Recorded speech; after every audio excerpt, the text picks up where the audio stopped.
Alright, welcome back everyone. It is LaughNgamez here. I am back, and it is time for another Pro Starcraft Best of 3. Today we have ourselves Liquid TLO gonna be taking on Goblin. So kind of like the old versus the new. TLO is a Zerg player who's been around a long time, whereas Goblin, an up-and-coming Protoss, who tends to just meme a lot, to be truthful with you. And so it should be a fun match between the two of them. TLO, he honestly probably had his peak around 2015, making top 8 a few times in WCS events, and then he really fell off from there. However, lately I must say, he's been looking better than he has in a while. He's been taking matches, having close series, taking maps off, even beating some players that you wouldn't think he'd be able to beat based on what he's led us to expect lately. And so I find that it's kind of exciting to be having TLO coming back on form. I was honestly doubting TLO a little bit, whether we'd see him become pretty relevant in StarCraft 2 again. But no, he's been looking really good once more, which is exciting to see. And then, of course, he's Mr. Creativity, but I honestly haven't seen too many of his games. So I'm watching to see what exact kind of creative stuff he'll be going for. And ladies and gentlemen, before this video gets too underway, let's get a like for Creativity. Let's try and hit 100 likes on this video. You guys have been blowing it away with hitting that like button on every video that goes on the channel. We've been consistently breaking 100 likes, which is awesome, I must say. And then, yeah, just getting into the game, we have a normal opening from Goblin and TLO so far. Goblin just going for the low ground Protoss wall off, second gas, pylon, everything normal. I'm not even that good of a Protoss player, and I know how to open up to this extent. So that just goes to show how normal things are at the minute. Queens on the way for TLO. No super quick third base, but that could very well be on the docket soon. And yeah, just as far as build and everything goes, very, very normal. Goblin, however, doesn't necessarily mean things will stay normal, and they've actually already changed up a little bit. Goblin is chrono boosting out a Stalker right away to try and shut down the Scout of TLO. Now, TLO has already seen the Stargate, but the Stalker will at least kill the Overlord. This could potentially supply block TLO, forcing the Zerg to build an Overlord when he necessarily doesn't usually. Could throw him off a little bit. That Stalker will get the Overlord. Oh my gosh, will the Overlord escape? I may have spoke too soon. This could be the luckiest Overlord alive, one shot away from death. And if this is what happens, oh, that is not what Goblin wants. Because if you invest in the Stalker before the Adept, you usually want to get the Overlord to justify it. Otherwise, you may as well make an Adept to pressure your opponent. Goblin's going to make a Phoenix that will be able to finish off this Overlord, but maybe he wasn't planning on going for a Phoenix right away. So this could throw him off a bit. Goblin also didn't have the Adept early to scout out, so he was forced to essentially just go for a shield battery in his wall to be extra safe. I'm going to take note of that when playing against Zergs. And then Goblin just going to pick off the Overlord finally. TLO, of course, knew that that Overlord's life could be over, but it stayed alive a little bit longer than you'd expect. The Phoenix now searching for any potential other lords out there while the Oracle is just being rallied out. A second Stargate goes up for Goblin, though. Okay, I was talking about how Goblin's a bit of a memer, how he plays far from orthodox, and so he's going to be going for a second Stargate. He's one of the most air toss out there, I'd say. Goblin being very, very good with using multiple Stargates and such. And then, yeah, we see Phoenix flying about. Drones on the way. Sporecrawler on the way. Baneling Nest on the way.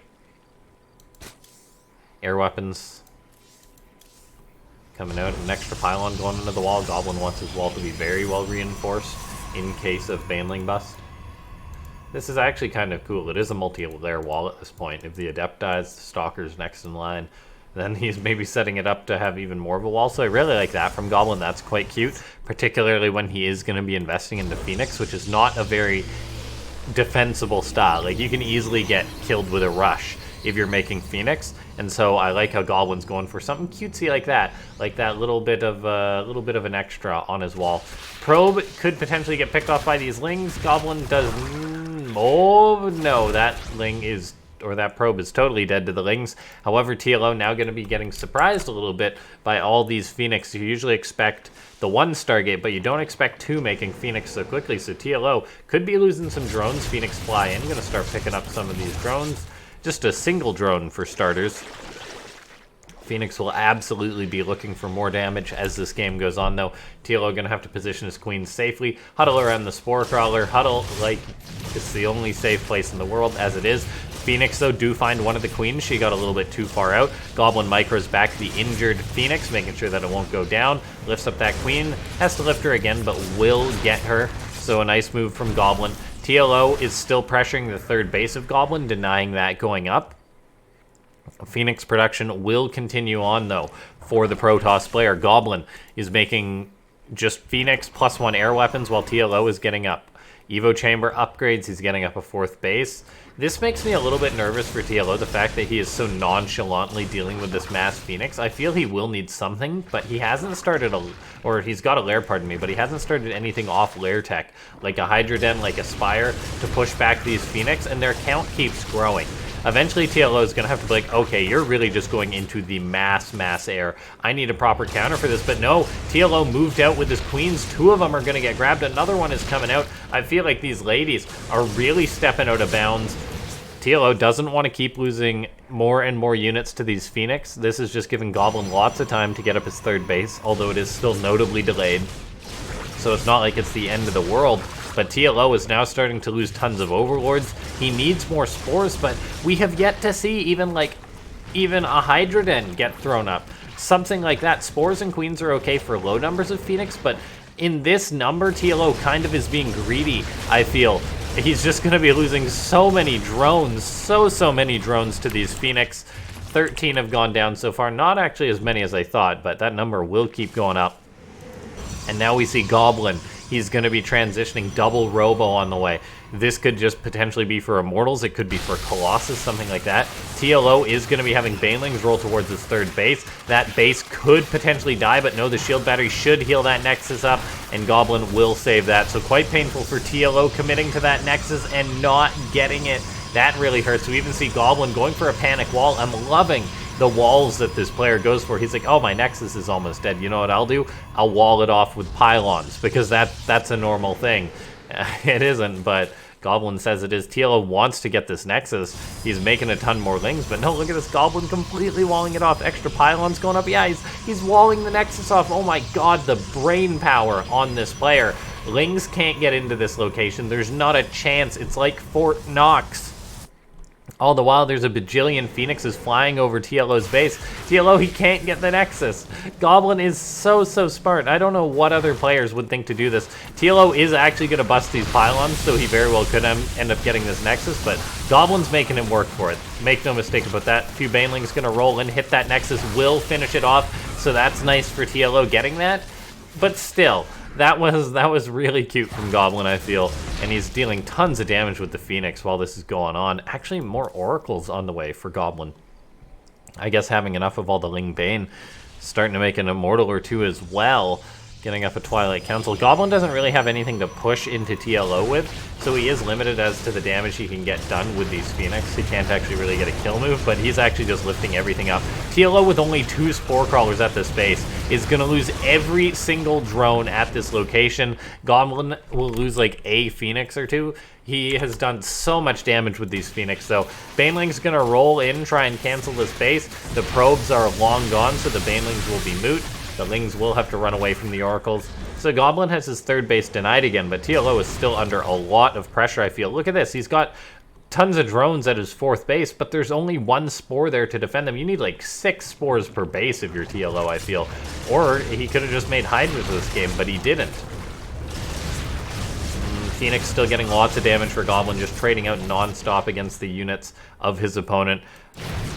I really do hate to be that commentator or that person that says, well, just make this unit. When in reality, I feel that getting up something to counter these Phoenix would have suited TLO better, or just consolidating a little bit more, investing in a few extra spores. I feel like things would have gone a lot better for him. These Lings that were caught in the stasis, they turn around and kind of go the wrong way. They will end up just dying. Phoenix still flying about TLO's base, giving him grief. TLO is making queens still at the 10-minute mark because he's consistently lost them. He's now going to lose more overlords, probably getting the supply block. This one spore crawler, or two spores, are not going to cut it against these Phoenix. Goblin, it's just been capitalizing on TLO so well. All these queens get lifted up. This is just like the 20th queen that's died this game. Okay, make that the 13th, but this is still very poor for TLO the way this game has been going. Goblin is kind of just toying with him a little bit, and while Goblin doesn't have the army to kill TLO yet, he's getting there. He's getting +1, he's getting charged, he's getting immortals out, even a Templar Archives to spend his gas into making Archons. And now we finally see a few Corruptors on the way for TLO, but this isn't enough Corruptors. 4 is not enough, I feel, to deal with this many Phoenix, and they're also too late. Like, even if Goblin loses the Phoenix at this point in the game, he's still going to be laughing. TLO, this is just not the proper air response, I feel. Oracle's just going to massacre those Lings, force them away. TLO can't keep going for the ground aggression with just Lings and Banes. He doesn't have a strong army to fall back on back at home. Archons are going to be on the way, which will hard counter the Lings. Yeah, this is a very tough spot, I feel, for TLO. Phoenix going to fly in. They're going to kill off more and more drones. There's a Corruptor, but these are +1 Phoenix. They can just pick off the Corruptors. You need like 10 Corruptors to actually force the Phoenix back consistently. Otherwise, in this small number, TLO will just keep losing them, but then again, he's broke. So this really is all just dating back to the damage the Phoenix have got done. Goblin, for good measure, is like, I'm gonna keep making Phoenix. He throws up Annie and Pulse Crystals because he got a fleet beacon out. These Phoenix will now outrange the Corruptors, be able to micro them even easier. Zerg Carapace is getting up for TLO, so his Corruptors will be a little bit tankier, which is nice. Goblin, though, is still just in such a good spot this game, I feel. The 4th base is on the way. His army is very good compared to what TLO has. He's using his spellcasters brilliantly. Tons of static defense and everything. Blink is even on the way for good measure. I'm just not feeling it for TLO. I mean, I wouldn't say he's completely out, but this is no good. Like, the Archons, I feel, are going to come forward. The Banelings are going to crash into the Archons, and that could be the show, as this is just so many Archons, and they've even got +1 shields, so they're stronger than usual. There's not that much for TLO, and that's just because his economy was knocked down so much due to the underestimating of the Phoenix. The Banelings are pretty much all gone. A few more pop, but they will not make the difference against all these Archons. Then there's the Phoenix and Oracles in the sky. Like, Goblin isn't pushing in to kill TLO yet, but he very well will be able to soon, I think. Goblin taking out his hatred for rocks on these poor units. Oracle does get picked off by the Corruptors, which is nice. The Phoenix, though, then come in. They're just going to start picking off the Corruptors as they run away. Look at that. There's so many Phoenix with +2 attack, +1 attack in the minute. Soon to be +2 attack. They can actually just trade okay against the Corruptors. Lings are going in for TLO for an attack, but the 4th base has cannons. It's got stasis wards all over it. I don't know what you do as TLO. I do like the choice to go for an infestation pit at this point. I think some infestors could turn this around. Yeah, if anything's going to turn this around for TLO, I think it would be infestors. TLO, by the way, making 10 overlords due to the threat of those Phoenix. Yeah, I think Fungal could be good. Lock down the army, hit it with Corrosive Bile, hit it with Banelings, prevent the Phoenix from kiting the Corruptors. So fungal growth would be very good, but I don't know if TLO is going to live that long. Goblin's going to be pushing in. Banelings are going to crash into pretty much just Archons. Lings try and get us around. I mean, the Ravagers are doing okay against the Archons. Corrosive Bile is getting tossed down. The Immortals are even eating some Corrosive Bile. Goblin is pushing on in. Phoenix lifting everything up, though, getting involved in the fight. And GG gets called. Goblin takes map number 1. Okay, here we are in match number 2 between Goblin and TLO. TLO, I mean, even the best of the players sometimes have issues when it comes to dealing with certain styles. And so TLO seemingly dealing with that air style didn't necessarily have the right idea. I mean, he had an idea, like attack with the Lings and Banes, deny Goblin space. He got some damage done. I don't think it was enough, though, as opposed to getting a proper answer to the air. It is tough, though, because Goblin's style is kind of niche. But similar things come to mind when I reference, say, TY versus Zest, when TY just mech'd and Zest had clearly no idea how to deal with the mech, and just despite Zest being one of the best Protoss players in the world. So it's interesting to see that kind of play and that kind of occurrence happen amongst pro gamers. Now, Goblin's moving across the map with a probe. TLO getting up his hatchery. Normal openings from both these players so far.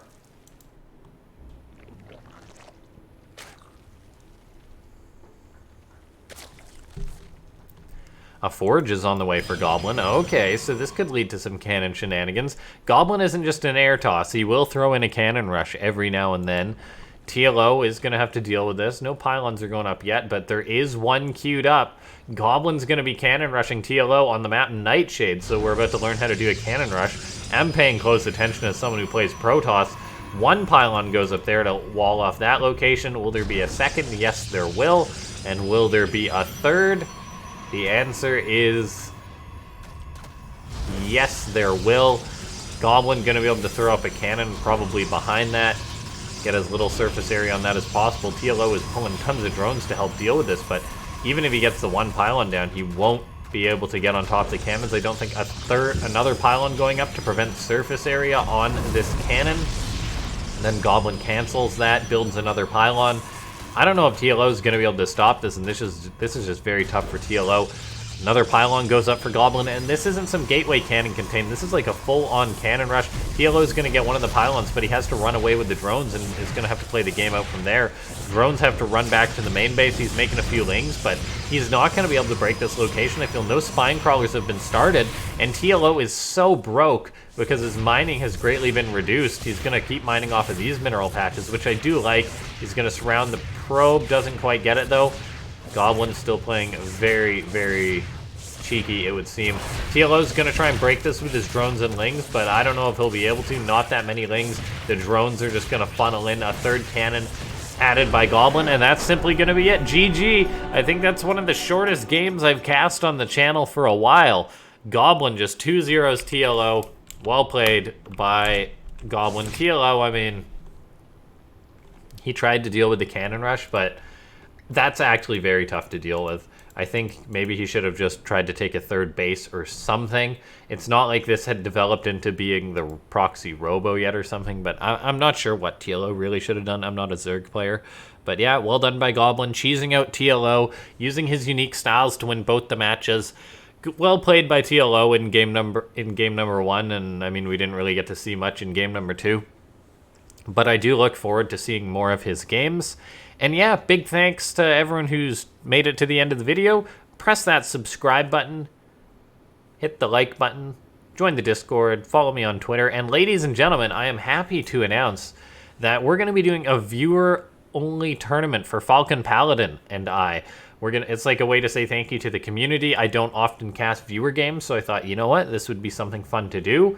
There's going to be actual dollars on the line, so it's going to be a chance for those of you who enjoy playing Starcraft, who maybe want to try your luck in a tournament, maybe even win a few dollars, to come out, get your games casted by Falcon Paladin and me. Just check that link in the description.